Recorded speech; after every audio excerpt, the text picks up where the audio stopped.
அனைவருக்கும் வணக்கங்க. பொதுவாக ஒரு காலத்தில் நமக்கு உணவே கிடைக்காம இருந்தது. அன்றைக்கி உணவு கிடைச்சா போதுண்டா சாமின்னு நினச்சோம். உணவு நல்லா கிடைச்சதுக்கப்புறம் உணவு நல்லா ருசியாக இருக்குன்னு நினச்சோம். இன்றைக்கி ருசியாகவும் கிடைச்சதுக்கப்புறம் நிறைய கலர் கலராக இருக்கணும், எனக்கு ரொம்ப நாள் நான் வச்சு சாப்பிட்ணும், கெட்டே போகக்கூடாது, ஃப்ரிட்ஜில் வச்சுக்கணும், வெளியில் வச்சுக்கணும். ஆனால் என்னதுங்க, நான் அடிக்கடி சமைக்க முடியாது. இப்படிப்பட்ட எண்ணங்கள் நிறையா இருக்கிறதுனால தான் இன்றைக்கி ஃபுட் அடிட்டிவ்ஸ் அப்படிங்கிறது நிறைய ஆட் பண்ண ஆரம்பிச்சிருக்காங்க. இந்த ஃபுட் அடிட்டிவ்ஸ்னால் ஒன்றும் இல்லைங்க, நம்மளோட ப்ரிசர்வேட்டிவ்ஸ் அண்ட் கலரிங் ஏஜென்ட்ஸ். நம்ம கலர் கலராக கேக்கு, பிஸ்கட்டு, ஐஸ்கிரீம் இதெல்லாம் சாப்பிட்றோம் இல்லைங்களா, இதெல்லாம் ஃபுட் அடிட்டிவ் மூலமாக தான். இந்த ஃபுட் அடிட்டிவ் நம்ம உடம்புக்கு கெடுதலாக இல்லையா? ஃபுட் கிரேடுன்னு சொல்கிறாங்க, உணவில் கலக்கிறாங்க, எஃப்எஸ்எஸ்ஏ ஒத்துக்குது. இப்போது இதனால் பாதிப்புகள் ஏற்படுத்தாதா? இந்த கேள்வி நிறைய பேர் என்கிட்ட கேட்டிருந்தீங்க. ஸோ அதுக்கான ஒரு தேடல் நான் பண்ணிகிட்டு இருக்கும்போது ஒரு அருமையான ஒரு ஆய்வறிக்கை என் கண்ணில் பட்டுச்சு. ஸோ அதை இன்றைக்கி உங்களோட நான் ஷேர் பண்ண போகிறேன். அதுக்கப்புறம் நீங்களே சாப்பிட்றதா வேண்டாமான்னு டிசைட் பண்ணிக்கோங்க. பொதுவாக இந்த ஆய்வறிக்கைகள்லாம் பல நேரங்களில் ஒரு 300 பேர் 400 பேர் வச்சு ஒரு 4 மாதம் 6 மாதம் 8 மாதம் அப்படின்னு பண்ணியிருப்பாங்க. ஸோ அந்த டேட்டாலாம் நம்ம பெருசாக எடுத்துக்க முடியாது. ஆனால் இந்த ஆய்வறிக்கை ஃப்ரான்ஸில் பண்ணியிருக்காங்க. கிட்டத்தட்ட 2009லேருந்து 2024 வரைக்கும் 15 வருஷம் ஃபாலோ பண்ணியிருக்காங்க. அதுவும் ஒருத்தர் 2 பேர் இல்லைங்க, 1,00,000க்கும் மேற்பட்டவர்கள் ஃபாலோ பண்ணியிருக்காங்க. ஸோ முதல்ல இவங்களோட டேட்டா எடுக்கிறதுக்கு முன்னாடி இந்த ஒரு முக்கியமான ஒரு உணவை பற்றின ஒரு டேட்டா பேஸ்லேருந்து ஒரு சில விஷயங்களை அவங்க எடுத்திருக்காங்க. Open Food Facts world database அப்படிங்கிற உணவு பற்றின டேட்டா பேஸ்லேருந்து ஒரு சில விஷயங்களை கொடுத்துருக்காங்க. என்னன்னு கேட்டிங்கன்னா, கிட்டத்தட்ட அவங்க அனலைஸ் பண்ணதில் 1,39,000 உணவு வகையில் அட்லீஸ்ட் ஒரு கலரிங் ஏஜென்ட்டாவது ஆட் பண்ணியிருக்காங்க அப்படிங்கிறதும், கிட்டத்தட்ட 7 லட்சம் உணவு வகைகளில் அட்லீஸ்ட் ஒரு ப்ரிசர்வேட்டிவாவது ஆட் பண்ணியிருக்காங்க. ஸோ லட்சக்கணக்கான உணவில் ஒரு கலரிங் ஏஜென்ட்டோ அல்லது ஒரு ப்ரிசர்வேட்டிவோ இல்லை அதுக்கு மேற்பட்டதோ ஆட் பண்ணியிருக்காங்க அப்படிங்கிறது அந்த டேட்டா பேஸை எடுத்து வச்சுட்டாங்க, எந்தெந்த உணவில் எவ்வளோ இருக்குங்கிறது.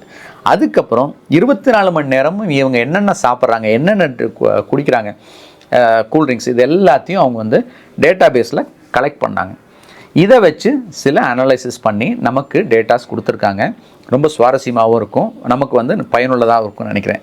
அதில் முதல் ஸ்டடி டயபெட்டிஸ் ஸ்டடி, அதாவது சர்க்கரை நோய் இந்த மாதிரி உணவுகள் சாப்பிடும்போது வருதா இல்லையா அப்படிங்கிறத பார்க்குற ஒரு ஆய்வு.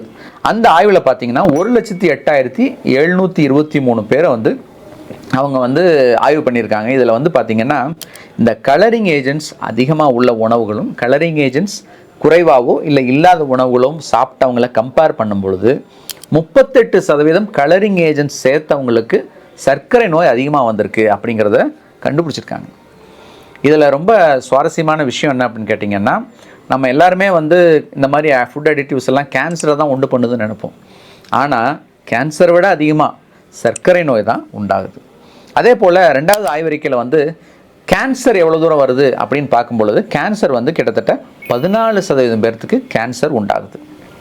இந்த 14% பேர் கேன்சர் உண்டாகலையும் அதிகப்படியான கேன்சர் யாருக்கு வருதுன்னு பார்த்தீங்க அப்படின்னா, மார்பக புற்றுநோய் அப்படின்னு சொல்லக்கூடிய பெண்களுக்கு வரக்கூடிய ஒரு புற்றுநோய் தான் அதிகப்படியாக இருக்குது.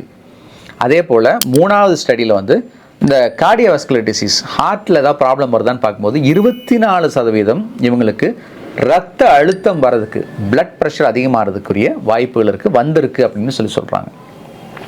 ஸோ நான் முன்ன சொன்ன மாதிரி இந்த மாதிரி ஃபுட் அடிட்டிவ், ப்ரிசர்வேட்டிவோ இல்லை கலரிங் ஏஜென்ட்ஸோ நம்ம சாப்பிடும் பொழுது நம்ம ஏதோ கேன்சரு மற்ற கெமிக்கல்னால் உண்டாகிற வயிறு சம்மந்தமான பிரச்சனைலாம் நினச்சிட்ருக்கோம். ஆனால் அதை விட அதிகமாக சர்க்கரை நோய் கிட்டத்தட்ட 40% பேர்த்துக்கும், அதே போல் என்னதுங்க பிளட் ப்ரெஷர் 24% மக்களுக்கும் அதிகமாக வந்திருக்கு. கேன்சர் 14% பேருக்கு வந்திருக்கு. சரி, இந்த கலரிங் ஏஜென்ட்ஸ்லாம் என்னென்ன அப்படிங்கிறது பார்ப்போமா? பொதுவாக இந்த கலரிங் ஏஜென்ட்ஸோட பேர்லாம் கேட்டால் நமக்கு எங்கேயோ கேட்ட மாதிரியே இருக்கும். உதாரணத்துக்கு பார்த்திங்கன்னா கேரமல். இந்த கேரமல் 43% அதிகமாக சர்க்கரை வர்றதுக்கு வாய்ப்பாக இருக்குது. கேரோட்டினாய்ட்ஸ் அப்படிங்கிறது 39%, பீட்டா கேரட்டின் அப்படிங்கிறது 44%, அதே போல் குர்குமின் அப்படிங்கிறது 49% சர்க்கரை வர்றதுக்கு காரணமாக இருக்குது. ஆந்தோசைனன்ஸ் அப்படிங்கிறது 40% சர்க்கரை வர்றதுக்கு வாய்ப்பாக இருக்குது. என்னோட முன்னாடி வீடியோலாம் கேட்டிருந்தீங்கன்னா நீங்கள் ஒரு கேள்வி கேட்கலாம், டாக்டர் இதெல்லாம் ஏதோ நல்ல விஷயமா நீங்கள் சொன்ன மாதிரி எங்கள் மைண்டில் இருக்கே அப்படின்னு நீங்கள் நினைக்கலாம். ஆமாங்க, குர்குமின் அப்படிங்கிறது மஞ்சள், வேறு ஒன்றும் கிடையாது, நிறைய பெனிஃபிட்ஸ் இருக்குது. கெரட்டினாய்ட்ஸ் அப்படிங்கிறது இந்த காய்கறியில் கேரட்லாம் இருக்குது, அதுக்கும் நிறைய ஆன்டி ஆக்சிடென்ட் தன்மை இருக்குது. அதே போல் ஆந்தோசைனின்ஸுங்கிறது இந்த கலர் கலராக இருக்க வெஜிடபிள்ஸு, கலர் கலராக இருக்க அரிசி, இதிலெல்லாம் இருக்கக்கூடிய விஷயங்கள். ஸோ இதெல்லாம் நல்லது தானே, எப்படி நமக்கு வந்து கெடுதலாக மாறுதுன்னு நீங்கள் யோசிக்கிறதுக்கு முன்னாடி ஒரு விஷயத்தை நான் சொல்லிடுறேன். இதெல்லாம் அப்படியே எடுத்து அவங்க யூஸ் பண்ணுறதில்ல. அதுலேருந்து அந்த கலரை எடுத்து அது கூட அவங்க வந்து கெமிக்கல்ஸ் ஆட் பண்ணி, ப்ரிசர்வேட்டிவ்ஸ் ஆட் பண்ணி தான் அவங்க கலரிங் ஏஜென்ட்டாக பண்ணுறாங்க. ஸோ இப்படி பண்ணையில் தான் அது பாதிப்பை ஏற்படுத்துது. இதே நேரடியாக பீட்டா கேரட்டினாய்ட்ஸோ கேரட்லேருந்து, இல்லைனா வந்து ஆந்தோசைனின்ஸ் வந்து நம்மளோட பாரம்பரிய அரிசியிலிருந்தோ இல்லை குறுக்குமீன் மஞ்சளையோ நீங்கள் எடுத்துக்கும் பொழுது எந்த விதமான பாதிப்பையும் ஏற்படுத்தாது. ஸோ அதனால் ஃப்ரெஷ் குக்கிங்கில் நீங்கள் இந்த கலரிங் ஏஜென்ட்ஸை நம்ம நேச்சுரலாக யூஸ் பண்ணும்போது பாதிப்புகள் ஏற்படுறது கிடையாது. இன்ஸ்டெட் நமக்கு வந்து பெனிஃபிட், அதனால் வர நல்ல விஷயங்கள் தான் ஜாஸ்தி. ஆனால் அதுவே வந்து நம்ம ப்ராசஸ் பண்ணி இது பண்ணும்போது எங்கே அதிகமாக யூஸ் பண்ணுறாங்கன்னா அல்ட்ரா ப்ராசஸ்ட் ஃபுட்டில் தான் அதிகமாக யூஸ் பண்ணுறாங்க.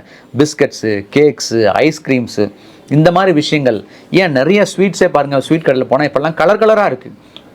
ஸோ இதுதான் மிக முக்கியமான ஒரு காரணம். ஏன்னா அந்த கலர் வந்து நம்மளை அட்ராக்ட் பண்ணுது, நம்ம அதிகமாக வாங்கி சாப்பிட்றோம்.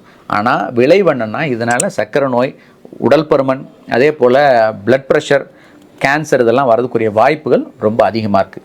இப்போ நம்ம யோசிப்போம், இதை சாப்பிட்லாமா வேண்டாமாங்கிறத நம்ம யோசிப்போம். நம்ம குழந்தைங்களுக்கு கொடுக்கலாமா வேண்டாமாங்கிறத நிச்சயமாக நம்ம யோசிக்க வேண்டிய ஒரு நிலை. எங்கே பார்த்தாலும் இதுதானே இருக்குது டாக்டர், எப்படி நான் வந்து அதை வாங்காமல் தவிர்க்கிறது அப்படின்னு கேட்டிங்கன்னா, இதை நம்ம வாங்கி வாங்கி நம்ம அட்ராக்ட் ஆகி சாப்பிட்றதுனால தான் அவங்களும் விற்றுக்கிட்டே இருக்காங்க. இதை தடுக்கணும் அப்படின்னா கவர்மெண்ட் சட்டம் போடுறதை விட ரொம்ப முக்கியமான விஷயம் நம்ம அதை வாங்காமல் அவாய்ட் பண்ண ஆரம்பிச்சிருவோம். ஸோ இந்த கலரிங் ஏஜென்ட்ஸ் அதிகமாக சேர்த்துக்கிட்ட, தேவையில்லாமல் சேர்த்துக்கிட்ட, இப்போ இந்த கலர் இல்லாட்டியும் நீங்கள் வந்து அந்த ஸ்வீட்டை வந்து உங்களால் சாப்பிட முடியும். இந்த கலர் இல்லாட்டியும் சில விஷயங்கள் நம்மளால் வந்து எடுத்துக்க முடியும். ஆனால் இந்த கலரிங் ஏஜென்ட் இருக்கிறத பார்த்து அட்ராக்ட் ஆகி நம்ம குழந்தைங்க வாங்கி சாப்பிடும்பொழுது தான் அது அதிகப்படியாக சேல்ஸ் ஆகுது. ஸோ இதை வந்து நம்ம தவிர்க்கணும். கலரிங் ஏஜென்ட்ஸ் சேர்த்த உணவுகளை, ஆர்டிஃபிஷியல்ஸ் கலரிங் ஏஜென்ட்ஸ் சேர்த்த உணவுகளை நிச்சயமாக நம்ம குழந்தைங்களுக்கு வாங்கி கொடுக்க வேண்டாம், நம்மளும் அதை சாப்பிட வேண்டாம். இதை ஒரு சொசைட்டி நம்ம அப்படியே தவிர்க்க ஆரம்பித்தோம் அப்படின்னா இதோட சேல்ஸ் குறையும் போது நேச்சுரலாக அவங்க என்ன பண்ணுவாங்க, அந்த இதை உற்பத்தி பண்ணுறதை குறைச்சிடுவாங்க. ஸோ நிச்சயமாக ஆரோக்கியமான ஒரு வாழ்வுக்கு சரியான உணவு பழக்கம் அவசியம். முறையற்ற உணவு பழக்கங்கள் நமக்கு வந்து பாதிப்புகளை ஏற்படுத்தலாம். இந்த விழிப்புணர்வு செய்தி உங்களுக்கு பயனுள்ளதாக இருக்கும்னு நினைக்கிறேன். அப்படி இருக்குன்னு நினச்சிங்கன்னா நீங்களும் உங்கள் ஃபேமிலி அண்ட் ஃப்ரெண்ட்ஸுக்கு ஷேர் பண்ணுங்கள். இந்த கலர்டு ஃபுட்ஸை அவாய்ட் பண்ணுங்கள். ஆரோக்கியமான ஒரு வாழ்க்கையை வாழலாம். நன்றி, வணக்கம். மீண்டும் ஒரு ஆரோக்கிய விழிப்புணர்வு பதிவோடு அடுத்த வாரம் சந்திப்போம்.